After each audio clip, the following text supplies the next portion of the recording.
ဘောလုံးလောကရဲ့မောင်မိုက်ဆုံးချိန်ကလာတရားအပိုင်းနေအားလုံးမင်္ဂလာပါ OK ဘက်ကနေကြိုဆိုပါရစေတိုင်းဆိုင်တာဖေဖော်ဝါရီလ9ရက်နေ့မှာ Resta Bakery နဲ့စာဗီယာထိသွားကစားခဲ့တဲ့နောက်ဖေဖော်ဝါရီလ10ရက်နေ့မှာ Old Trafford ကွင်းမှာရင်ဆိုင်ရမှာကလေးဝန်းနေပါပြီအရေးပါတဲ့ထိကြိုက်တွေ့ဆုံမှုဆိုပါတော့ဒါကြောင့်မဲဒွန်ကန်အဝတ်ဟာမကွယ်လွန်ခင်ထိစေးရုံပေါ်မှာသတိရလာတိုင်းငါတို့ပြင်ရောက်လာပြီလားငါတို့ဘုကိုအနိုင်ကန်ရမယ်လို့ပဲတမီးရဲမေးသွားခဲ့ရှာပါရီသူကဝန်းနေရင်ဆိုင်မှုမပြောနေအင်္ဂလန်ကိုပြန်လာတဲ့ United အသင်းမှာတော့ပါမလာရှာတော့ပါဘူးဒါပေမဲ့ United ဟာ ADP ရဲ့ဆိုရေးကြောင့်ပဲဝူးနဲ့ပွဲတော်ရွှေ့လိုက်ရပြီမေဖြစ်ရဖြစ်ပြီး73ရက်ကြာဖေဖော်ဝါရီလ19ရက်နေ့မှာ FA ဘလာပွဲဖြစ်နေ Sheffield Wednesday အသင်းနဲ့ပြန်ကစားခဲ့ရပြီးတော့လက်ထောက်မန်နေဂျာဂျင်မီမာဖီကဦးဆောင်ခဲ့ကစိတ်ထင်အားကြောင့်ပြန်ကစားတော်ဘူးလုပ်နေတဲ့ဘော်ဘီချာတန်ကလေးနောက်ဆုံးတော့ပြန်ကစားပေးခဲ့ပါတယ်ရီဒူစာကျုံးနဲ့ခေါ်လိုက်တဲ့ကစားသမားတွေလူငယ်ကစားသမားတွေနဲ့စုပေါင်းပြီးတော့ပြန်ကစားခဲ့ကြတာပါအဲ့ပွဲကို United တို့3-0နဲ့နိုင်ခဲ့ပါတယ်PSV ကနေပြီးတော့ပြန်လည်ရုံချနိုင်ခဲ့တဲ့တက်တည်ပါပဲအဲ့ဒီပွဲနေမှာဥရောပဖလားဆီမီဖိုင်နယ်မှာလေ AC Milan အသင်းကိုပထမကျော့ Old Trafford မှာ 2-1 ဆိုတဲ့ရလဒ်နဲ့နိုင်ခဲ့သေးတာပါ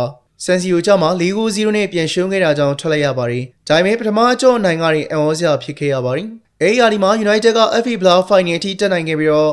ဖိုင်နယ်မှာတော့ဘော်တန်အသင်းနဲ့ကစားခဲ့ရပြီးတော့2-0နဲ့ရှုံးသွားခဲ့ပါတယ်အဆင့်မြင့်တန်းမှာတော့ United ဟာအဆင့်9နဲ့ရာသီတင်းခဲ့ပါတယ် PSV ကနေဒီလိုပြန်ထလာနိုင်မှုအတွက်က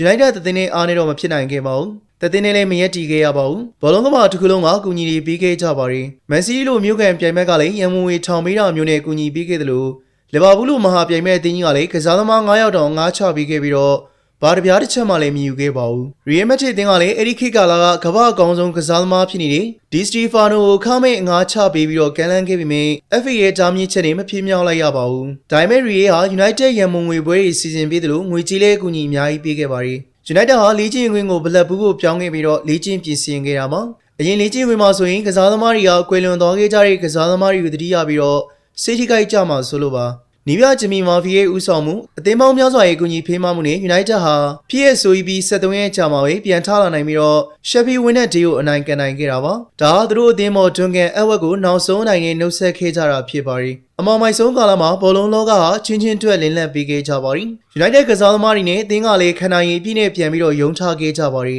ဒီဖြစ်ဟာဘောလုံးဝဲကိုစစ်ပွဲလို့ကြည်မြင်နေသူတွေပြိုင်ဘက်ကိုရန်မဲ့လို့ရှုမြင်နေသူတွေအတွက်အမြဲတမ်းသတိပေးနေမယ်ဖြစ်ရပါပဲအဲ့ဒါတော့ကွင်းထဲမှာပြိုင်ဘက်တွေဟာရှင်ပြိုင်ကစားနေကြတာဖြစ်ပြီးတော့